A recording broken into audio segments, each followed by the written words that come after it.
I would be so stressed, I'd feel like I was going to faint. I just felt like it was helpless and hopeless.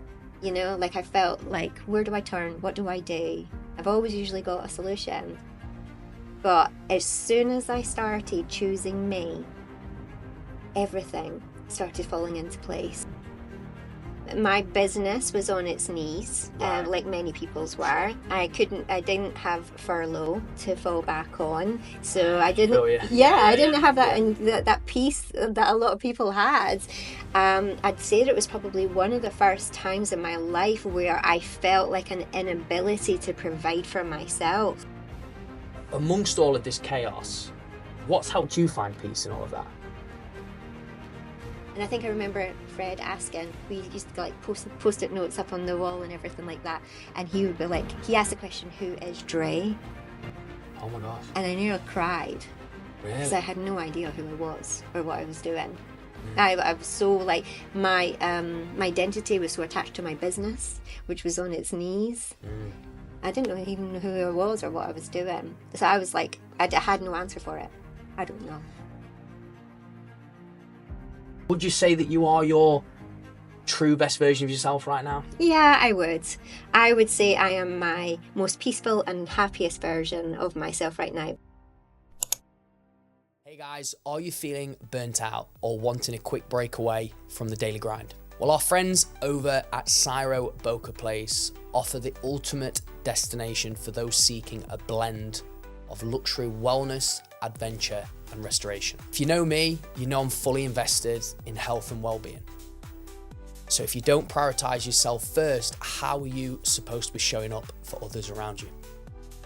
Looking for an experience like this, head over to www.cyrohotels.com. Hey everyone, and welcome back to Master Your Life Beyond the Boardroom. I am your podcast host, Luke, and I have another yet exciting female entrepreneur in our in-person studio. Her name is Drea. She is an SEO pro and runs a digital marketing agency that has gone from strength to strength over the years.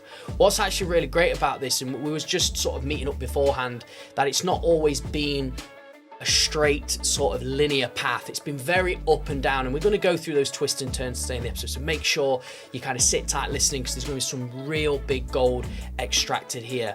And we actually connected on LinkedIn, you know, a great place for business owners to sort of connect, but there was a little bit different in terms of this connection. It was sort of not just your typical surface level filtered conversation, business sort of chat. We just started open conversation, and I thought, do you know what, she's going to be a great fit for our podcast. So I'm actually going to welcome her in now. Enough for me. It's about Drea today. So welcome to the podcast. Hi, thank you very much. Thank you for having me. Was that an all right intro? That was wicked. I'm like, do it again. The reason is though, you was like, I don't even know what my title could be, because it's a common thing, isn't it? We sort of like have that certain title, but you was just very much like, well, I know I won't necessarily be here forever or doing this forever sort of thing. Yeah, I mean, there's been a lot of chapters in my life, and I've been a lot of different people and a lot of different titles, and so what I am right now may blend into something very different in the next few years. You just never know. Yeah, I really like that actually. So when you say you've been like loads of different types of people, would you, I know it's quite cliche to ask this right now in this moment, but would you say that you are your true best version of yourself right now? Yeah, I would. I would say I am my most peaceful and happiest version of myself right now, because I have a lot of like self-knowledge. So I know what I like, I know what I want, and I actively make that choice all the time, every day. Yeah, so that's good where you obviously straight away picked up on the word, obviously what words should say peace and choice. Because I mean, we live in a world, don't we, today? We all talk about this, especially as business owners, quite chaotic. It's very all up in the air, the unknown. Amongst all of this chaos, what's helped you find peace in all of that? It's internal, and it's making those decisions that feel good for me. I'm like a little sponge. I really like to learn and knowledge, so I love to listen to podcasts like your fine self, as well as reading lots of books. I was always a bookworm when I was growing up as well. But I also know that, you listen to people and they say, you know, this is the right thing to do. This is what you got to do. This is what you got to do. I try to do as much of it as possible, because like it comes from those like wise people who have like walked the journey and everything. And they'll say, you know, you have to walk away from toxicity, or you have to choose yourself, or you have to look after your health, or you have to like that. And I'm like, I'm not perfect by any stretch of the imagination, and I definitely have my guilty pleasures. But in order to choose peace, I try to choose the things that I know that are going to be good for me. And there's plenty of knowledge out there in which I can extract from, and a lot of it's free. Yeah, I think that's just even there, like the free, the knowledge. I guess you've exposed yourself. How, if you was to put a bit of a rough time frame on this sort of peace, sort of journey that you've been on, how long would you say you've sort of been exposing yourself to like personal development books, podcasts and stuff like that now? I would say, I mean, yeah, I would say probably the past 5 or 6 years. Oh, wow, okay, it's a good time, Yeah, I'd say so. I'd like to say it was before that, but I think I was just learning more about myself before that, you know, or getting it shoved down my throat by my dad or something. He'll be like, you need to read this book on, you know, like finances, and you need to do this, and investments, Andrea, you need to, which was all very, very helpful. But I wasn't, I suppose, therefore picking and choosing it for myself. Yeah. And over the past 6 years, it's been, I'm like, I need to know how to sort this. I need to know how to feel better. And so therefore, like, because it comes from me, then, you know, then it's easier to digest, rather than because somebody told me that I've got to. Yeah. Not great at that. We was chatting about this. But no, I think that's a really nice piece there. So, you know, for like people tuning into this episode, maybe they're like, literally, I love hearing this. I want a bit of peace in my life. I'm sort of, I feel like I'm in a chaos. I feel like I'm chasing my tail a bit all over the place. What would sort of be, or what was your first step in helping you find that peace that could add value? Well, do you know, we were going through quite a traumatic time. So you got COVID, obviously. Sure. Let's start there. My business was on its knees, like many people's were. Sure. I didn't have furlough to fall back on, so I didn't. I didn't have that and that peace that a lot of people had. I'd say that it was probably one of the first times in my life where I felt like an inability to provide for myself as well, because it had been taken out of my own hands, you know. And because my business at that time was mobile, so you had to go to people's houses in order to do that. So I was like stuck, and then I was problem solver. I'm trying to come up with all these different solutions, you know, like maybe I could start selling things online, but the things that I need to sell online come from Australia, and then there was the shipping deliveries, and the wasn't all of that stuff. And we were going through a personally traumatic time as well, me and my husband, and the only thing that I could seek to control in that time was how I was responding to it, or like learning about the situation itself, you know. And so I may have, I think we bought a book, and then we got some coaching, or certainly I think I paid for coaching for Fred, and then I got the benefits of that as well. Well, of course, it's a mutual benefit for the home life. And so it was from then, it was like learning about people, and then for learning about myself, it was very traumatic for my son as well, like, because he was, going through, supposed to think GCSEs during that, you know, all those kind of crazy moments that people have had in those years. And I had to find a way to be a mum to him, to be able to help him kind of get through it. Sure. It was hard. And so it was like learning about the people around me, and then having to make the choices for myself of going, right, I can only control me in this. I can only control how I respond to this, because this is chaotic, this is frenzied, this feels awful. And so it was a process, though, like, don't get me wrong. Of course, it was like, fingers, really wasn't. It wasn't an overnight thing. No. It wasn't an over the week thing. It was literally over like a number of years. But as soon as I started choosing me, everything started falling into place. Really? It's so bizarre because where you feel like everybody depends on you, so you've got to show up in a certain way all the time. Yeah. You've got to be there for this person and for that person. You've got to be the all for everybody all of the time. Yeah. When I started choosing myself, naturally, the world didn't fall apart. And those people ended up finding a better way through it rather than being dependent on me. Okay. And being like codependent or whatever. And so they started working on things themselves. They were like, well, I can't go to her. And it didn't feel very nice for them in that moment. But turn around like 5 years, I'm now getting you did the right thing. That was brilliant. This is brilliant. This is so good. I love that fact. Obviously, in the adversity was so high. You know, it was such an unprecedented time. Obviously, I know COVID. I mean, everybody sort of pivoted, diverted, went into a rut, come out of a rut. It was so up and down and all over. Obviously, you had taken that opportunity in the adversity, which is great. But the fact that you decided, hold on a minute, the missing piece, because you love solving problems, I do, like you say. Yeah. So the problem started with you. Started with me. And then you obviously worked on that, and then you started seeing sort of a bigger picture on where things had probably, like, decisions and choices you made wasn't necessarily the right ones, but until you started serving yourself, then you started to see where to maneuver things. 100%. And I think it's so hard for people to do. I had to be comfortable being uncomfortable. Right. That was the first step for me. Where you sit there and you are struggling and you're like worrying about people. Like I might worry about my son, or I might worry about my husband, or I might worry about my friends or my family who are like in a bad way. But all of that worry was like sitting like well within me. I was like, like I said, I'm very empathetic, massively empathetic as a person. So I feel the pain in such a hard way. But it's almost like toxic to your own body. Right. And so I needed to have a word with myself, and I needed to have a word with myself constantly. Yeah. Just like you sitting here stressing about this, not being able to go to sleep, like crying before you do go, that type of thing. How is that serving you? Yeah. How can you be the best version of yourself? How can you turn up for anybody else when you are just in this whirlpool of stress and anxiety?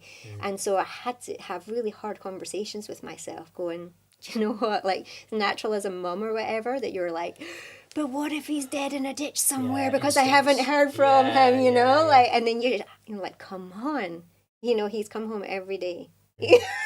He does come home, or like this does happen. Don't worry, It's hard though. It's easy, I can. I mean, obviously, even people sort of listening. I mean, I'm getting a bit of a feel of the story. Obviously, it's hard to always unravel exact points, but the thing that's sort of like what I'm feeling is obviously I mean, just even going back to the personal development, you soak it up like a sponge. It sounds like you soaked up everybody's energy like a sponge, which obviously weighed heavy on you.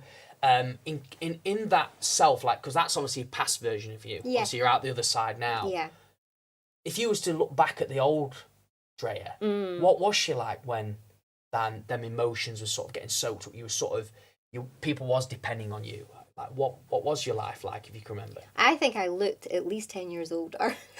Like straight there. I remember my son telling me, like, because I had been like so stressed or whatever, and I was like, you've done this to me, and he's like, this is not me, it's not me. And then we look at pictures, like a few years later, and Con goes, like, my son goes, he goes, yeah, that was me. I did that to you. Man. We can both see you look like a different person. I did. I was like, so internally it was really tough. It was I would have panic attacks, but I didn't know they were panic attacks at all. I had no idea what those were. What did those feel like then? Those felt like my chest was going to explode out of there. I would get dizzy. I feel like I was going to faint.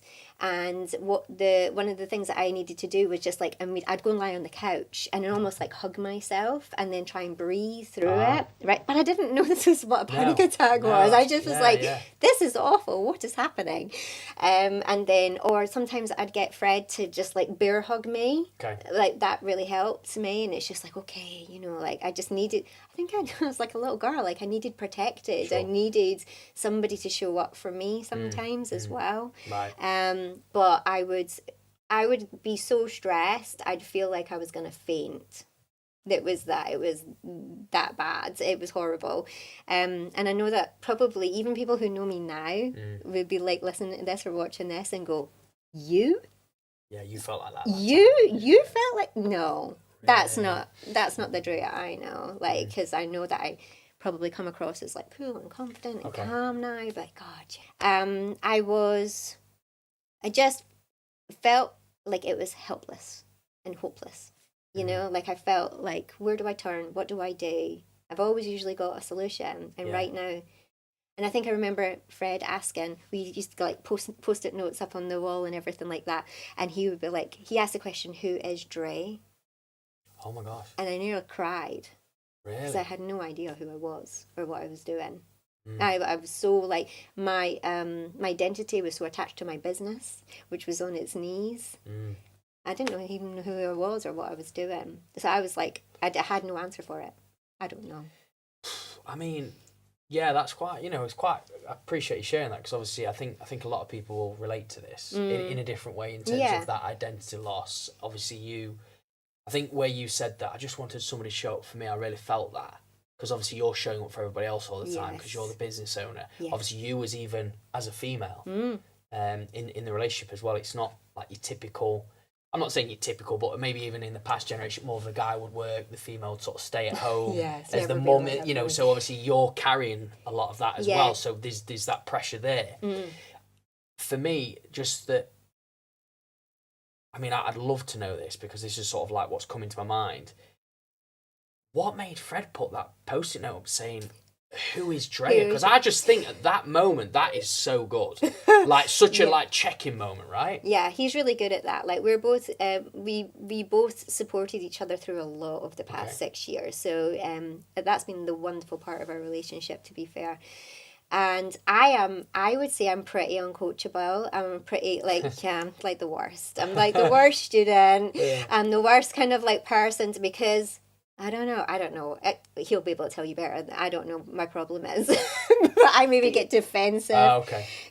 I'm like, it's maybe like an insult to my intelligence. I already know this. Like, tell me something that I don't already know. Right, I love that. Okay. Tell me something that I haven't thought of already myself or that I don't know internally. Like, I know myself pretty well. Yeah. And I know what my strengths are and what my weaknesses are. I'm literally, because in my head. Yeah, I know what you're saying though. Yeah, I feel you. There's a lot of people out. And so I'm not the best, and he'll laugh at that.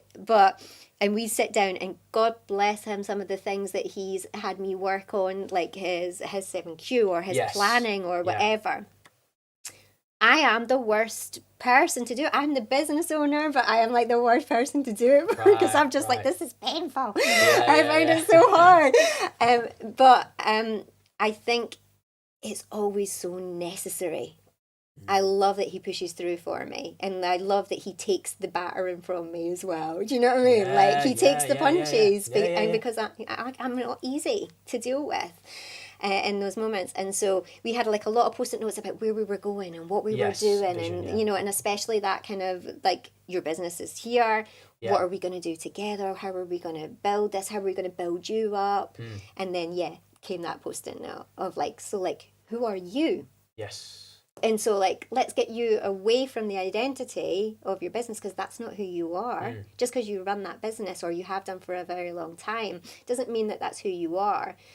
And you're not just a mum, and you're not just a wife, and you're not just all these things. Who are you? Scary question. It's a hard one to scary. Answer. I'm like, I mean, who are you? Would you know how to answer that now? Well, I would now, but there was a moment in my life, no, I didn't know the answer. I exactly the same thing. I actually stalled, choked. Yeah. In a conversation, it was just so open where the guy was like, I'm going to take your business away from you now. Right. Who are you? Yeah. And I was like, I didn't know the answer. I mean, I guess for you it came at such a pivotal moment because you had all these empathetic emotions. Yeah. Everything was bottled up inside. Yeah. You were kind of inside, Yes. crying out for help. Yeah. But people didn't realise. It's sort of like you had that showing up in a different way. Not filter was on, but you had that strong front to be like, keep going, business. But behind that, it was sort of not in a good way, and I think how obviously frenemy supportive partners, we can even going on to that is massive. Did he ever say anything in them times when you were sort of struggling, or did he ever say, I don't want to say this in a horrible way, but did he ever say like, oh, Drea, you don't seem the same person, you're not like you used to be? For him, I'm just wondering what made him ask that question, because that is so good. Because he's a really good, he's a good little coach himself. That's why he asked the question. He knows how to kind of get in there. But I would say I'm quite, what you see is what you get, right? Yeah. And if I'm not turning up as bubbly Dre, yeah, if I'm not being like thinking the positive out of everything, or thinking I'm not like happy clappy. I'm not sitting there going you're not allowed to have pain, or you're not allowed to have struggle, because we've all got it, we've all had it. Yeah. But I do think sometimes we're just not prepared to like answer the difficult questions ourselves, So for me, he could just take one look at me and know that I'm not the same. He'll be like, you're not happy, or like, and that can be any day now as well. You can tell when Andrea's. But you said you're uncoachable, but he's coached you. I know. That was so good. He's so good. Yeah. He is so good. So you are coachable. Otherwise, you would not have come out. Very few people. I know what you mean. No, I am. No, I am. I'm like, I shouldn't tell that story about myself, or to myself, but I know that I'm defensive. I know that about myself. Yeah, it's not a bad thing. It can be good, but I've got my reasons, I'm sure. Well, going on to that then, really, you just said, where do you feel the defensive sort of traits come from for you?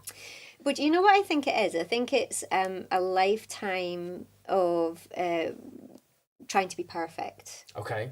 So you touched on there as well that I maybe come across to people like, oh, like I've got it all sorted, whatever. Yes. But there's a really heavy weight associated with that.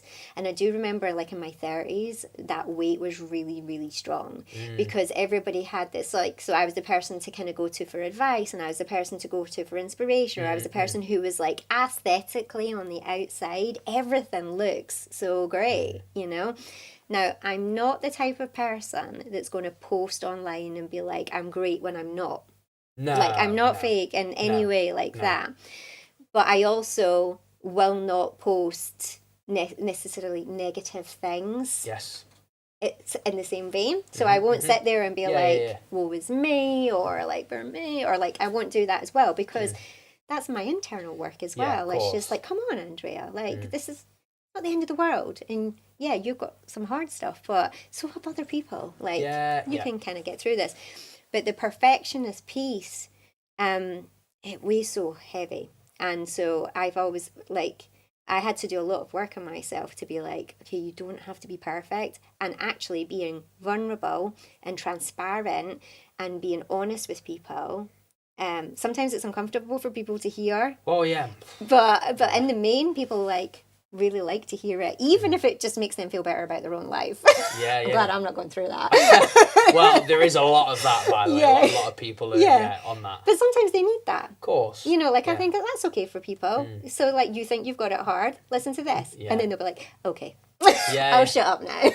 Okay, cool. But I think that's good, though. I think just even that bit there where you shared, you wouldn't put stuff out like positive for the sake of being positive, just to fill people up with stuff that's probably not how you're feeling right now. Same thing on the other side. I think that's really good, because I know, look, I mean, we've all got our internal work that we do. Obviously, we are business owners, we are human. But I think as well, it's just going on to that human level. We all do have things that I guess we're dealing with, these things that sort of people wouldn't necessarily know about our past. It's not even relevant today, but you've been through a lot of sort of hardships to become the person you are today. So just on that note, with sort of like who you are as like a business owner today, what what have you had to sort of sacrifice and do in the background? As I know there's a lot to it, but to become the business owner you are today, because obviously you've been in business how long now? 22 years. That's something that's really amazing, like 22 years in business. Yeah, 22 years. I've had like little dips where I would maybe like work for other people, like, but you know, like back in the days. Yeah. You know, I haven't worked for anybody for, I don't know, 15, 20 years or whatever. Yeah. But, you know, but 22 years of like being independent and making my own money and being self-employed, I suppose. Yeah. And that's commendable. I mean, for a female as well, in business, doing what you do. Did you always know that being an SEO pro and digital marketing was going to be your sort of path? No. I still don't know what I want to do when I grow up. What is it? What am I doing? No, I'd say that for a long period of time, because and all the businesses that I have grown or built up or run, essentially the marketing piece, the digital marketing piece, has always like really interested me. Right. It's been the thing that if I was a co-founder with other people, if I was like, it was kind of my gig. You know, like, so the digital presence, the website, the stuff, like the social media, everything. That was, you know why I loved it as well, is because I come from a background as well of sales. Right. And what I felt like it was marketing was a really good way of selling without being a hardcore salesperson. Yeah. You know, it was more convincing, and it was more like sharing a message, so you could be softer with it. So I was a very good salesperson. I know that about myself, but I didn't love it. Right. I didn't love sales, you know, but marketing, I'm like, oh yeah, this is great, because I can get to more people, I can see the things in the way that they need to hear it, or they want to hear it, and I don't feel like I'm shoving it down anybody's throat. Yeah, so is that, because I think there'll be a lot of people sort of hearing, oh my God, yeah, sales, I feel pushy. You know, I've been in moments as well where you sort of want the business, but you don't be disingenuous with it. Exactly. You know? So for you then, going into marketing, where did you start on that journey, and like what have you learned most about marketing, by the way? Because marketing's a big thing. I think this is really relevant to that. Yeah, everyone's like, oh, content. I need to. And any person even here today that is probably looking about setting up their own business, I know they'll already be fearing marketing. Yeah. So what's sort of been your biggest learning from all of that you think is a key insight for people to sort of take away? So basically, with marketing, I would say it's about the people, and it's about solving problems for people that they might not even know that they have. So it's basically a problem that they're unaware of. Yeah. Okay. Sometimes it's you letting, you know, like you're thinking about like a message for somebody where you're solving their problem, and that's really where it should, like, the why. It's always about the why. Why do they need this? Okay. How is it going to help them in their daily lives? And it usually has nothing to do with business. It all has to do with emotion.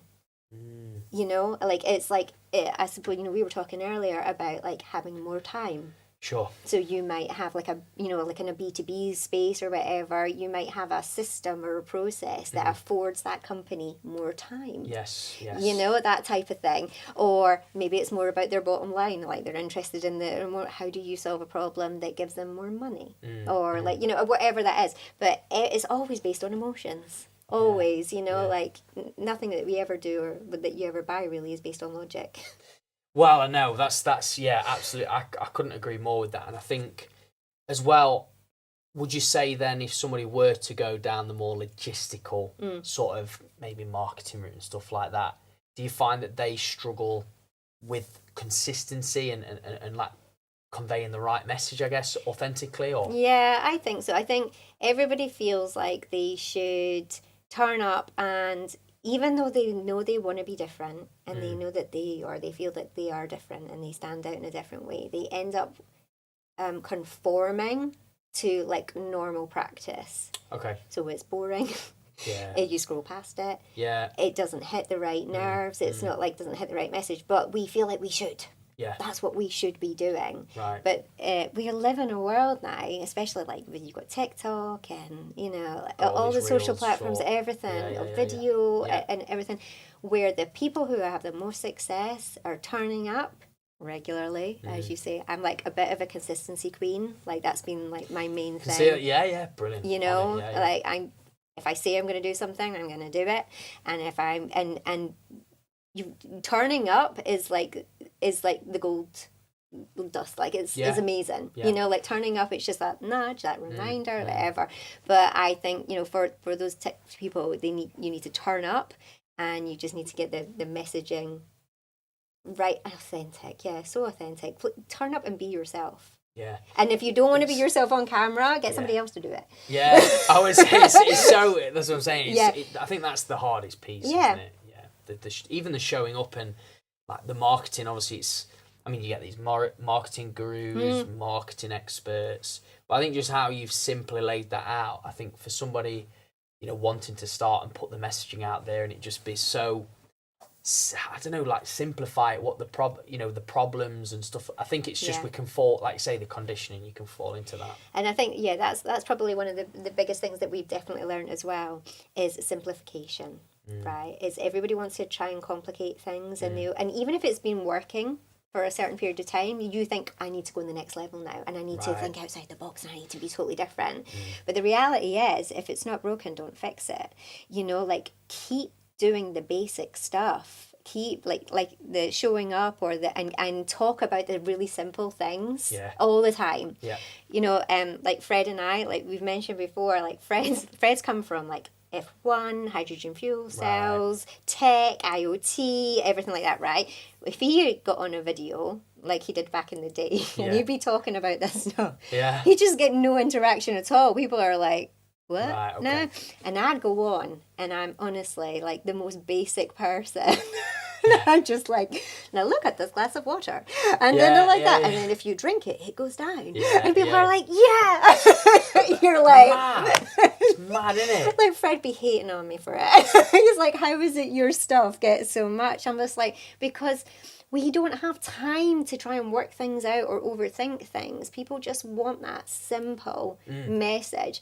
Don't fart around with like, I'm a this and a that, and I'm going to try to work you out. I don't need to try and work you out what you're selling. Tell me what you're selling. Where do you think that comes from then? Why do you feel so many people sort of beat around the bush?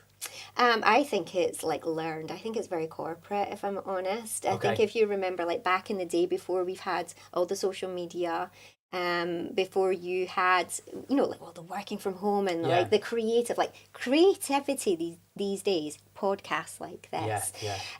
When you've got, you know, people are doing such mad and different things now. Back in the day, that wasn't the case. You'd have newspaper adverts. You know, you'd have billboards, you'd have radio adverts, and then you've got corporate, like big business, and we all do it like this. And I think that's it. And like I know people who have struggled to kind of get simple messages across in boardrooms because it's just not fancy enough. You know? And so then they come out there, and loads of people come out of corporate because they hate it. They just hate that world.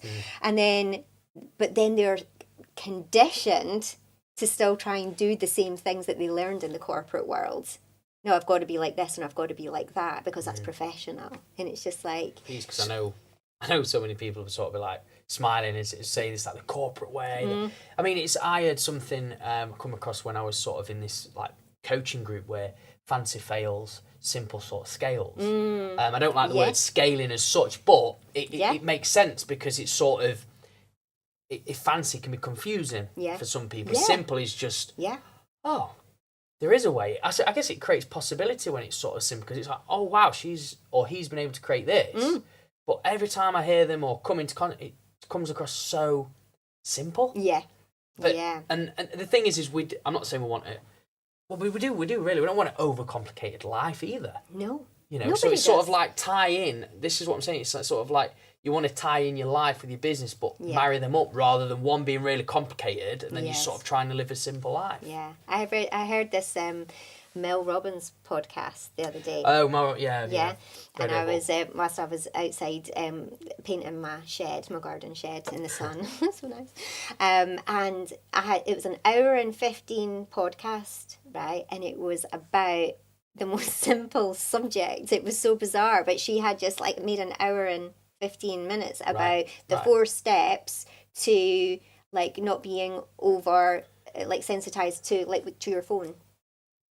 Right. So it was just so simple. It was like pick a bedtime, and then set an alarm, and then tuck your phone in, and then have like your 9 hours of like clean up your room or whatever before you go to sleep, and put your clothes out. Yeah. You know what I mean? Like, this is stuff we've been taught, like, since we were little. Yeah. But this is what I mean. I know. You know? But that is the stuff that people... And I was thinking it was brilliant. And I was like, not because I don't know it, but just because I'm like, I like the fact that she's broken it down, and this is how people like to digest it, and all that kind of thing. That's it. And I do think simplicity wins every time, and we try to overcomplicate it, and it's not the right thing to do. And in marketing, simplicity wins it every time. That's good. That's a really good piece. And so for you then, if we talk, I mean, even just tying in with the simplicity, what we've been just talking about there, which is good. What do you sort of like do that's, I mean, you've already kind of said it before, just painting your shed on the garden. What do you sort of do as simplicity things that keep that peace in your life outside of work? Yeah. Well, it sounds so boring. Like, I like tidying. First of all, I think you might have got that. Is it your mum or dad? OCD?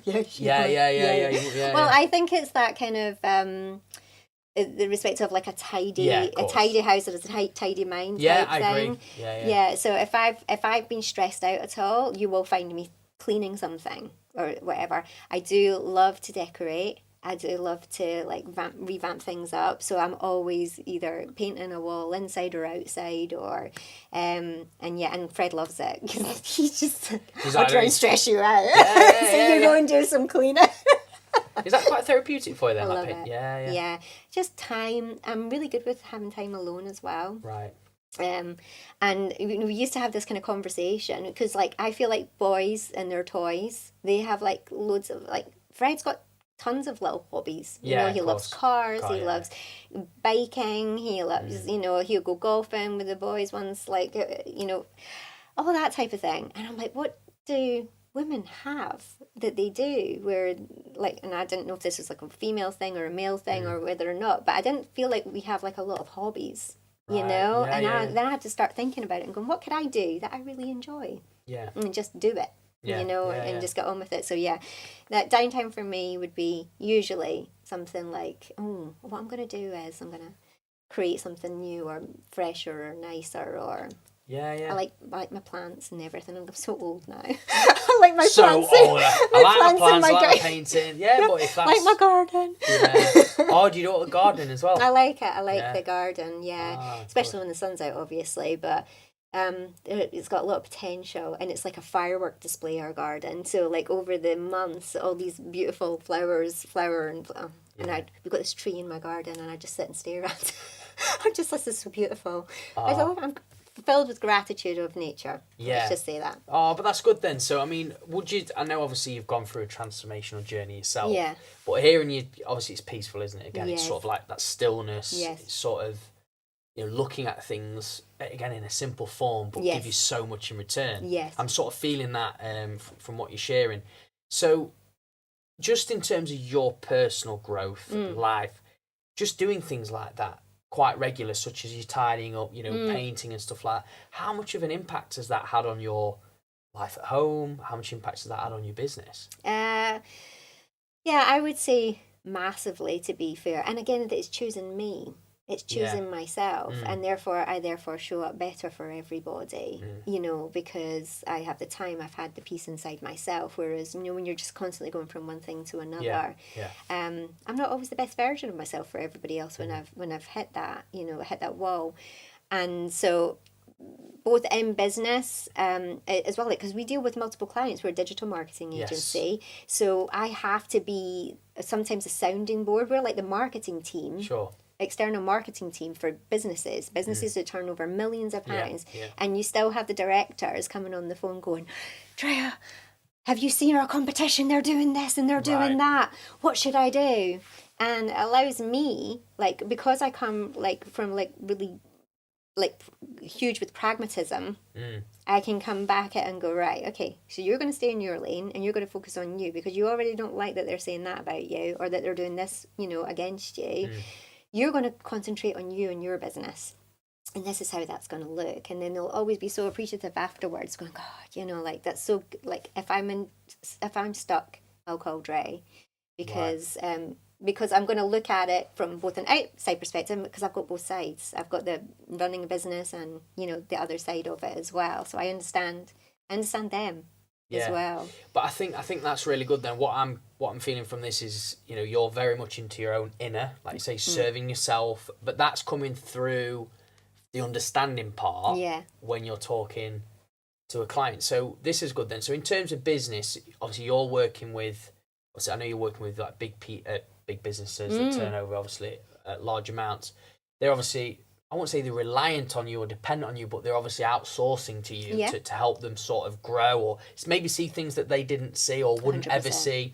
So for you then, like if you was to sort of say to somebody that maybe is looking to partner with businesses, how important is self-care to then be able to deliver the impactful work in what somebody would do, like what you do day to day? How important is that? It is the most important thing, because you cannot make good decisions for you and your business or for you partnering with anybody when you are not in a great space mentally yourself.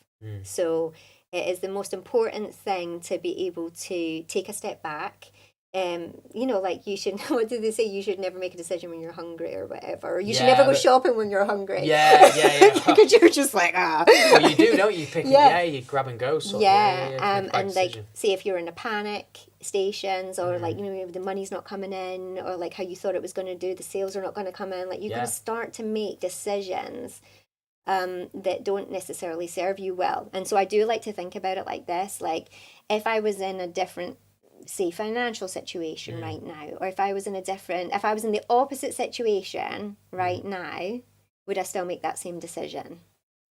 That's how I always think about it. So if I'm good frame, anything that I'm thinking about taking on to the business or into the business or partnering with people or working with people, if I had all the money in the world right now and if I was like super successful, would I partner with them?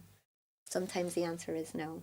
Yeah, that's a good way of looking at things, I think, because it's like, even with business success and stuff like that, if you had everything at your fingertips, would you still? Yeah. And I think that's a good way of looking at it, especially. I've not actually heard that one before, but that's a good. So you're sort of like checking in with yourself and regularly slowing down a little bit more, and just not being reserved, but you're collecting it before you just erratically make a decision. I'm not a responsive person.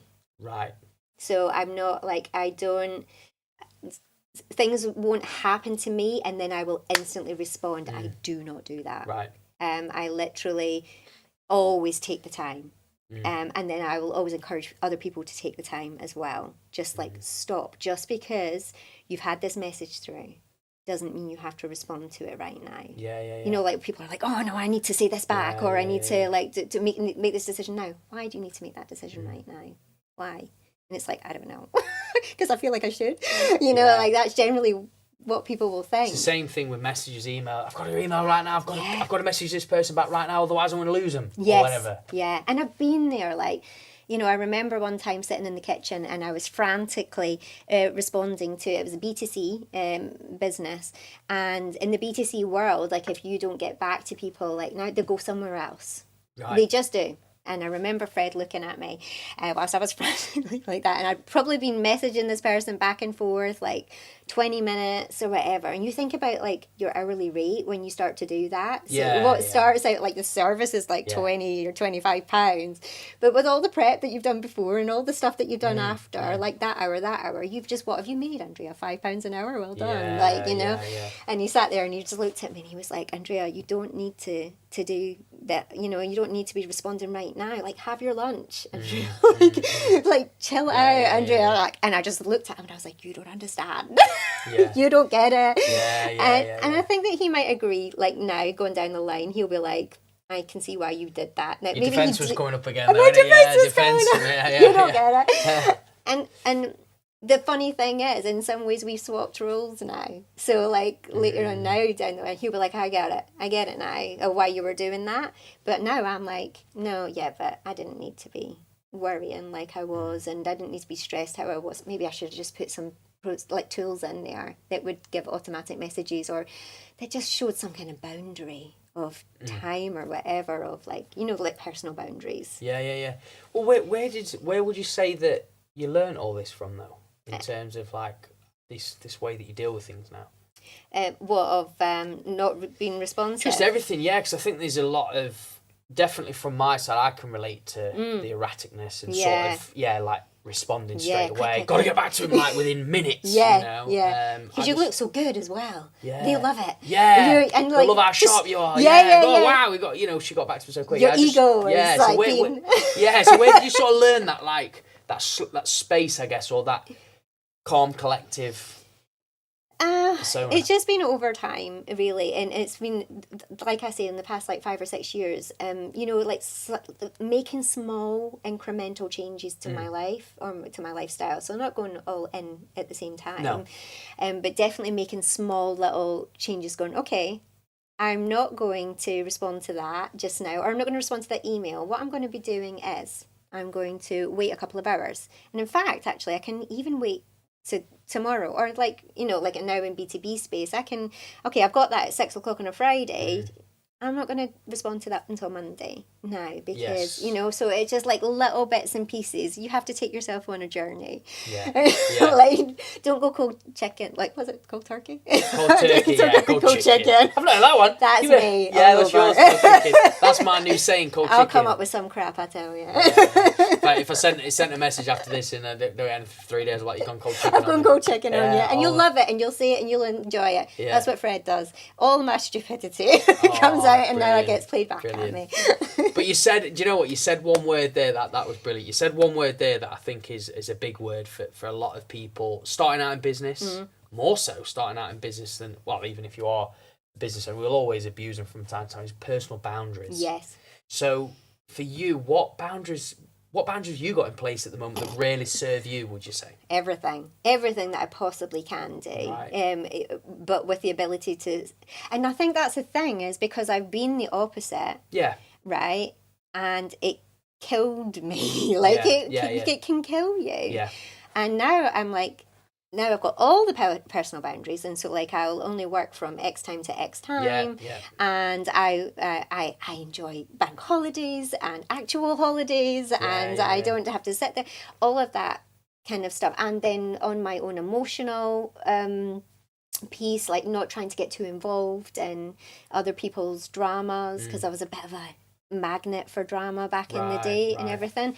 So the fact that I've learned that the world hasn't stopped, and that I'm still, and in fact more successful than I've ever been now, shows to me, like I have proven to myself that it's fine to do that. Like you have to test these things, and my world is all about testing.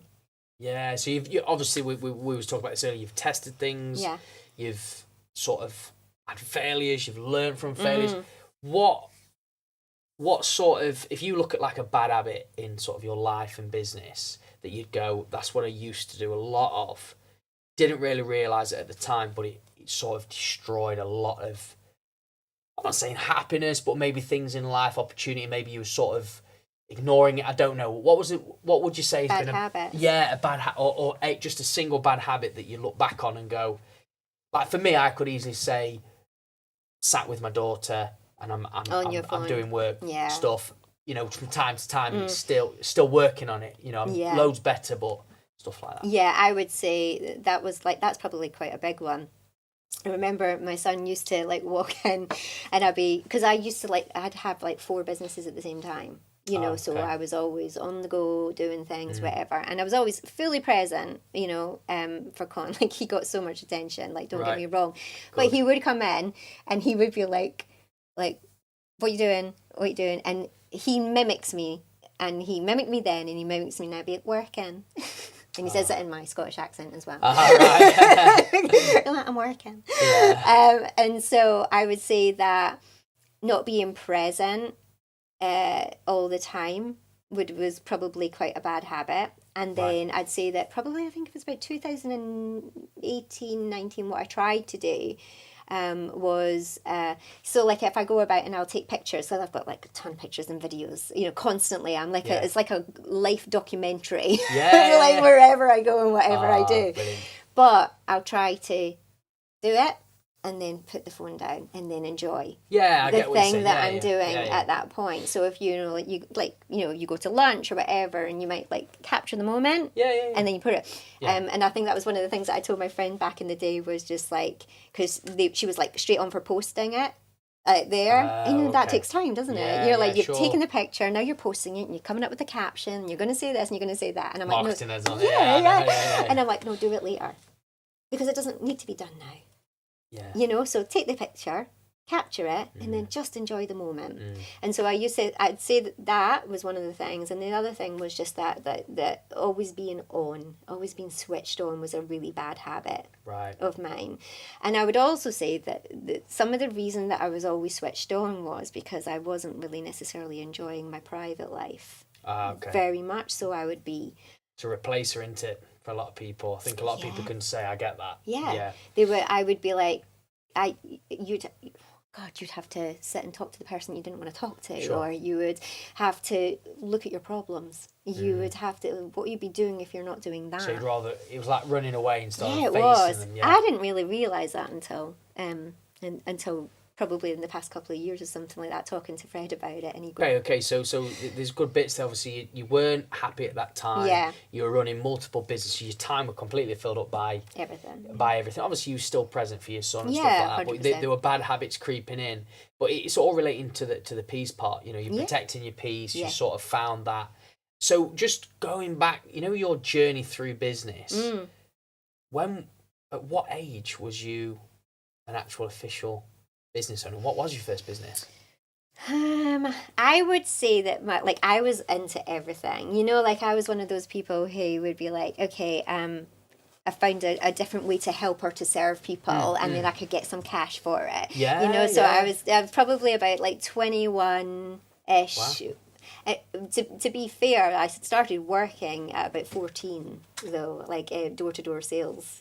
Was it? Yeah. So what was you doing then? Wagenbox, which was bacon and sausage. What? Door-to-door sales. Oh, wow. So that was quite, got me into the world of sales quite fast, and door closing or whatever. But I was a nice little girl, so people were like, oh, all right, on you go then.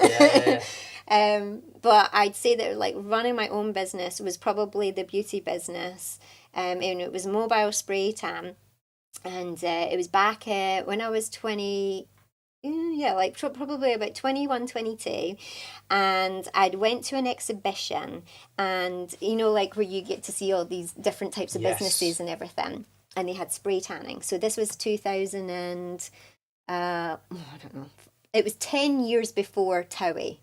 The only way is Essex, which is where, so you can imagine. And it was when Victoria Beckham, I think, had walked outside with Saint-Tropez fake tan in a clear bag. And everybody went mental. Victoria Beckham was wearing like this, so I didn't really know about that then, to be completely honest. I've just looked back on the stories.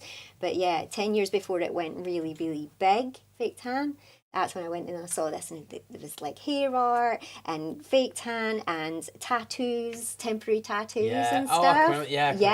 So I used to do like the temporary tattoos as well on like kids at kids' parties.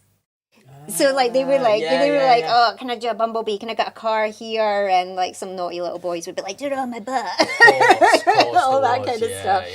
But I did the fake. The mobile tanning, and it just went mental straight away. It basically... You hit the wave, do you reckon? I was right at the beginning of the wave. Right. So straight away I got business cards done up, and then I got these leaflets, flyers, but they just remained in a box at the front door. Right. I didn't... I think that I got in with influencers in the area. I think that's probably what happened. Okay. So there was people who had like Basque shops and things like that, and it was the land of fake tan. It was Essex. I was going to say, where I was in Essex at the time. Oh well, so, there you go. Perfect. So I was just like right there. It was like wonderful gay men and like women who were just like constantly, you know, getting glammed up every weekend and stuff. So I did that, and everybody kept saying, you know, you should do this as a business. You should do this as a business. And like they told me that for years. And then, and eventually, yeah, I had to, I suppose, just believe in myself and go, okay, I'm gonna do this as a business. You know, I'm gonna try it. And then I started multiple businesses up in order to grow the network as well. So I had I co-founded a female focused network. So we had a community group. Yeah, like it was like hundreds of women in business or going into business.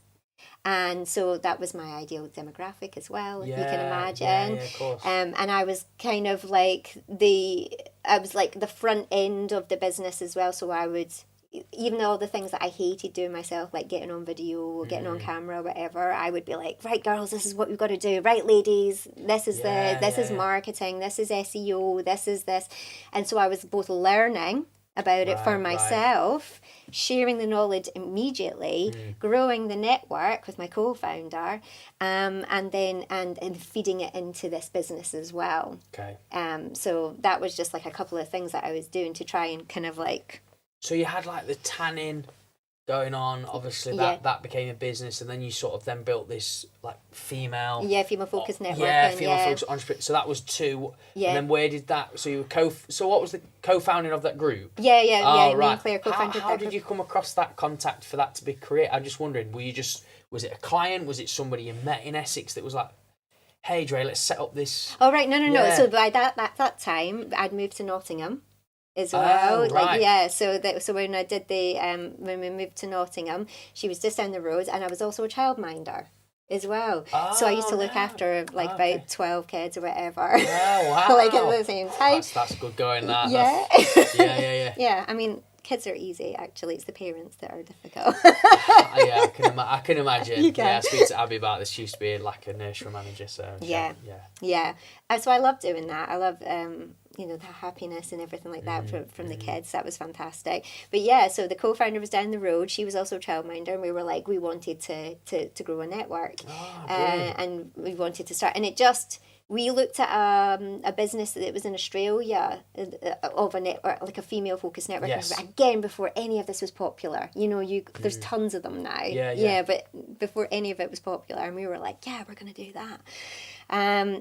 And my partner at the time said, no, you're not. Yeah. Very different relationship. Sure. Yeah, of course. Massively different relationship. Ex for a reason. And he was like, you're going to have to say that you're not going to do it. And I was like, no. I've always pushed forward regardless. Right. And in spite of, so never like always like not with the support, but now I have the support. I think that makes it even better. You know, that makes it. I mean, it makes it so much easier. To be honest with you. Then we grew that. We kind of franchised that out a little bit. At the same time, I'd already franchised the tanning business. So I had, by that time, a bit later on, 15 females across the UK who were doing the tanning as well. And so is that the franchise? Yeah, the tanner. Wow, so. Wow. Yeah, so we kind of franchised the networking group a little bit, and we dabbled with that. We did wedding fairs as well. I arranged wedding fairs and stuff. Oh, it's a good place for that. Yeah, it's a great place for it. Yeah. And then as well, I bought into a fitness studio as well in Mapperley. It was a female-focused female fitness studio in Mapperley with another co-founder. Yes. And so I was running both those businesses at the same time. Wow. So you had it was talk about all over. Where did you find time for yourself and all that? No, I didn't. No. There was no time for myself. Yeah, literally. Yeah. Sort of just like work. Yeah. And it was quite nice though. There was a lot of synergies.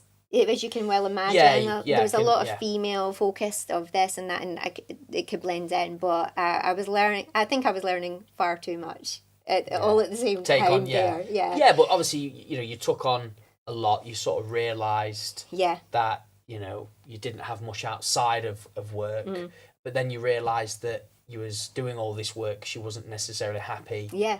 at home. So when was that moment when things started to change, and what sort of... You could change or crumble. You could Yeah. you could say I invested a lot of money into the fitness studio, and I was also continuing to invest money into it. It was something that was not working fundamentally, and we changed it into a dance studio and everything, but we just ran out of time. Essentially, ran out of money, ran out of time to make it work, and right. then Just we were part like, ways. yeah.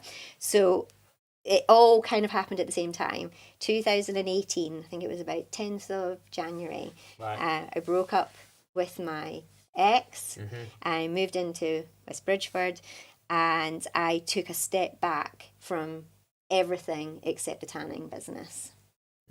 So I had to speak to co-founders and everything like that, and I remember my co-founder for the network, she sat in front of me and she was like, where are you? Like, are you coming back? What's happening? Because I had been so, dealing with everything. Yeah, of course. You just kind of took a breather. Yeah, you had to. I couldn't, definitely. And she's like, you were not present. And I'm like, yeah, I'm sorry. I'm out. Like, I just can't, And again, she might have like a different idea of what that conversation sounded like, but in that moment, that's what it sounded like for me. Yeah, you were just like, I've got to check out. I can. Change it. I've got to look after my son. I've got to, get him through this as well. And so yeah, it was a really tough time. So then the gym, we liquidated that. I walked away from that, and then it was like, okay, I've got to make this tanning business work. And like I said, I had some good stuff to go on because I've been working really hard on it. Yeah. So I had the franchise, but the model wasn't working. Right. It was too hard. I was basically hand-holding 15 franchisees, and it was really tough. So I couldn't scale my own business.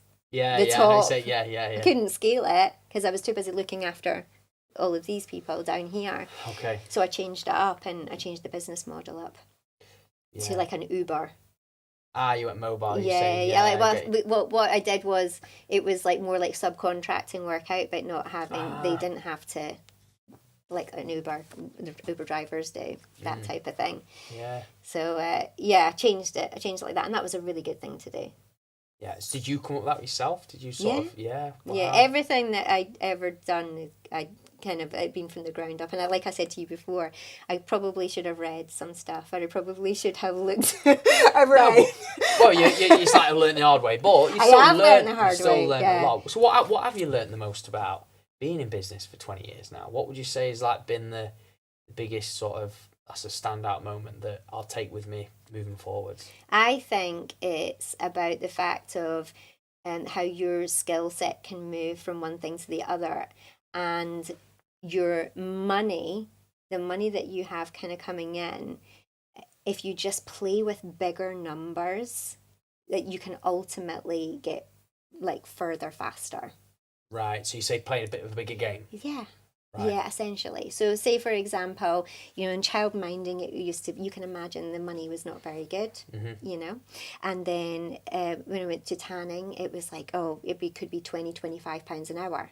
Right. And then if you did parties of people, you could be getting £100 an hour because you have multiple people in there or whatever, and then products and things like that. And then I'm going, right, so I'm using all these skill sets and stuff, and so then I moved to digital marketing, and then I'm taking the same skill sets that I've got and I'm moving it to an industry or a place or utilising it where I'm now charging thousands of pounds a month. You know what I mean? Or hundreds of pounds an hour. Yeah. You know what I mean? So you don't have to be stuck where you are. And I think you should always think bigger. You should always be like, how can I? And money and profit is not a dirty word. And it's, and when you're in business for a reason. There's a load of people that are out there my morals wouldn't let me do this, and it's just well, your bank balance needs it.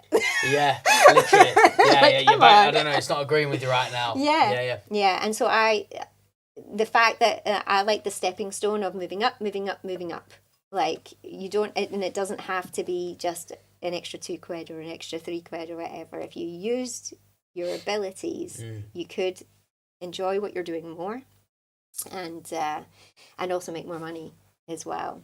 So it sounds to me like you've you've gone through the trying to juggle 4 businesses all at once. Obviously, you sort of being the dependent in every area.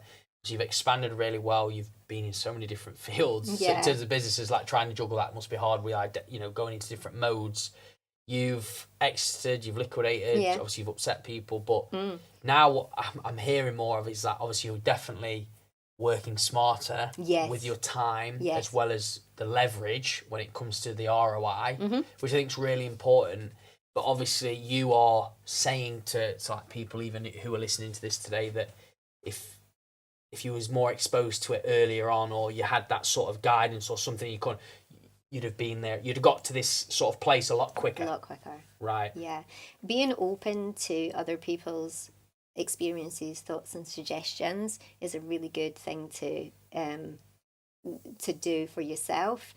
Sometimes there is too many cooks in the kitchen, and sometimes people like don't trust themselves, and I would warn against that, because sometimes when you're listening to people and you're asking too many different people what they would do and how they would do, it's too much. Like you have to also be really good with your own moral compass and yourself. Yes. Trust yourself, trust your gut. And that's what I'd always say is like listen to yourself, because if you're open to hearing what's going on in there, like it can make things really easy.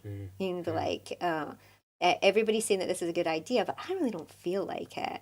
So are you going to go ahead and do it just because everybody else says it's a good idea? Probably. I'd say against that. Yeah, but I mean, people would probably early on would just probably like follow it. So it's a good reminder to, like you say, follow your instincts, follow your intuition, follow your gut, sort of thing. You know yourself, but it's always nice. You might take something from.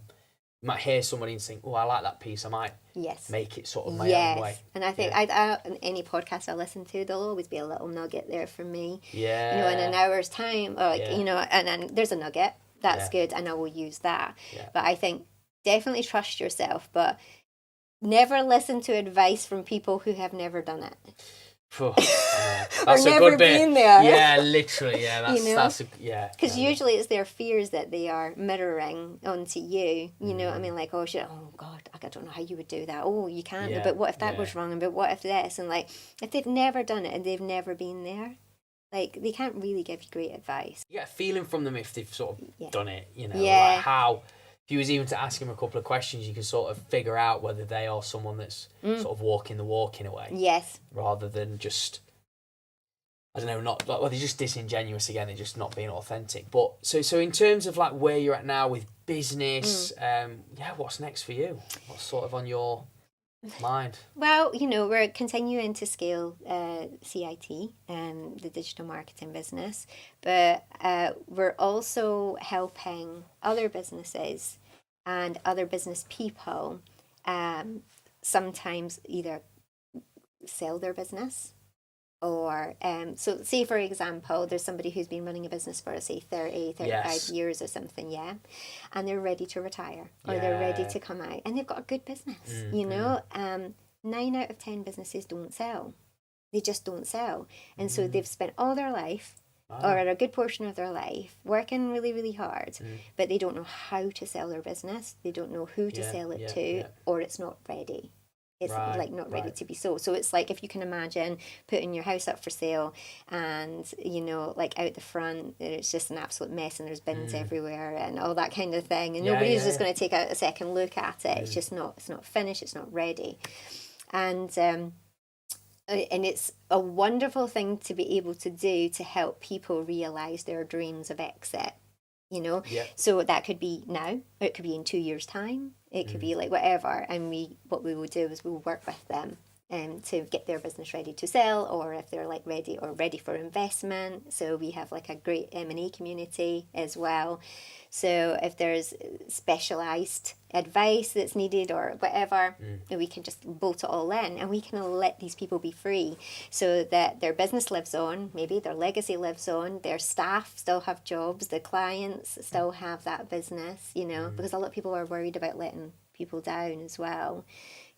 Sometimes there's multi-million-pound companies that just shut its doors because there was nobody to sell it to.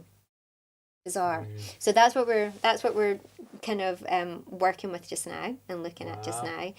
And I also think it's a really good way and a really good thing for people to think about, right? You don't necessarily have to start from scratch. Yes. Okay, so like going into business is hard, like developing your own business and creating a brand and one, sales, to try and scale up your business is hard. There's a load of opportunity out there right now where you can go and find somebody who's working in your industry already, who's already made a success of it, who might want to exit, who might want to leave, and they need somebody wonderful like you. I think that's absolutely spot on. Yeah. What a gap. Yeah. Good place to sort of carry on what it's already been built. Yeah, it's already been built. You can go and you can start there. They can show you the ropes. You can do that. There can be ways in which you can help them exit, and you don't have to go through all that pain that they had already went through, and you have a business there. So like, it's a wonderful thing for people, I think. Yeah, the infrastructure's there. Yeah. Yeah, it's already, I think in marketing, I sort of heard, in terms of audiences, you can borrow, build, or buy. Yes. And this is sort of like you're borrowing in a way, but you've got a good sort of foundation to go from. Yeah. Rather than starting all over again. Yes. And, it'd be I'd say more risk, but sort of you don't know where it could go. Whereas if you've got that, you can expand it as you step into it, really. Yeah. And you can do the different things that it might need to. You can take it into a new age that it might not have already been privy to or whatever. And for me, it's just always about helping people realize their dreams in whatever way that is, as long as it comes from a good place. So becoming a dad back in 2023 has definitely been challenging at times. Being on this entrepreneur journey, having multiple businesses, it can be tough, but it doesn't have to be. One way to kick off your personal development journey is nestled in the heart of Montenegro. Syro Boca Place offers more than just a lifestyle experience. It is the ultimate active lifestyle hotel. Whether you're looking to rejuvenate in this state-of-the-art recovery lab, take a dip in the 25-meter half Olympic pool with a retractable roof, or explore the stunning trails of Boca Bay, there is something for everyone. And if you're like me, who wants to stay active and experience what is on offer. So if you're looking to elevate your travel experience and feel better than when you arrived, to get in on the experience, head over to www.syrohotels.com. Place. Do you know what? I mean, we're getting towards the end of this episode. Obviously, I love everything you've shared. I think there's such I think the guys who's watching this back will agree with us that there's such a authentic, peaceful aura to what you're doing. And you can tell that as well, that it seems, I don't want to say this because I know it's not easy, but it feels seamless. You feel light, you've got that light sort of, it comes in the tone of your voice, but just the way you say things as well, it doesn't seem, it's not like, it doesn't fit, you're slow, you're in a good place, you're sort of playful and creative with it, I think, which is a really great place to be. And I think for any sort of business owner out there, it's definitely a place to be. So I just wanted to acknowledge that, because I thought, just hearing you sort of talk about, your journey, I know there's been adversity and stuff, but you can tell that there's been a lot of learning from it as well. So look, this is kind of a question I ask every business owner on the podcast. It's a good little final piece. So I'd love to know from your perspective, what does mastering your life mean to you? Mastering my life, I think it's more of the same of where I am, if I'm honest. It is living in a world of peace, my world of peace. I know that the world as a whole is not, doesn't always feel like that. Living in a world of peace for me means that my family and my friends who surround me are equally happy and in good places, because we can help bring that to each other. And we're in a position where we can afford to make choices that feel right for us and feel good for us, and to enjoy every day. To enjoy every day as much as you possibly can, regardless of the scenarios and the situations that arise, and just live in a world of gratitude or you're grateful for what you've really got now. So that's what mastering my life is, just more of like the same. I'm good. Yeah. No, this is good. So what this, no, honestly, really, you can tell that sort of you're in a good place. Obviously, you know, not every day's shining bright. You know, let me tell you, it's not at all. People will be like, oh my God, she's got it sorted. Yeah, she hasn't at all. But you're in a good place, but that's come from all the stuff that you've been through to where you are. So, and I know I don't know whether you see this sort of online, but I see it, and I guess I even sort of called an era that I was in, I'm sort of like in this fit dad era. Yeah. What era would you say you're in?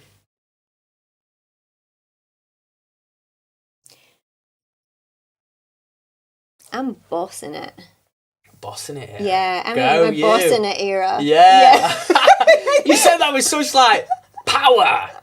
I'm bossing it. Yeah, I'm bossing it in every way that I possibly can. And I'm confident with it, you know. I'm not confident every day and every minute of every day, but I feel like a bit of a boss. So, bossing it. You're a boss and you're bossing it. I'm bossing it. Until Fred hears that one, he'll love that. I know. He'll be like, she's right. I love that. Well, look, for the listeners anyway, it's been amazing. For any listener who wants to connect with you and sort of discover more about what your business is or your business does, where can they find you? You can find me on LinkedIn mostly, Andrea Warner, and we have creative and time there as well. But yeah, I'd say there. Check me out on LinkedIn. Brilliant. Well, obviously, we'll put it in the show notes. Make sure that people can sort of just click straight away and find you. But look, final thing from myself. Obviously, Ollie behind the camera. Just want to say thank you for spending time with us in the studio. It's been a great episode. Thank you very much. It's been a pleasure. Thank you once again for everyone tuning into this episode. From us, if you enjoyed it, if you've taken value from it, if you just tap a like, drop a comment below, and even better, support us on our journey moving forwards, just hit that subscribe button. We'd love to hear from you. Feedback is welcome, and look forward to seeing you on the next episode.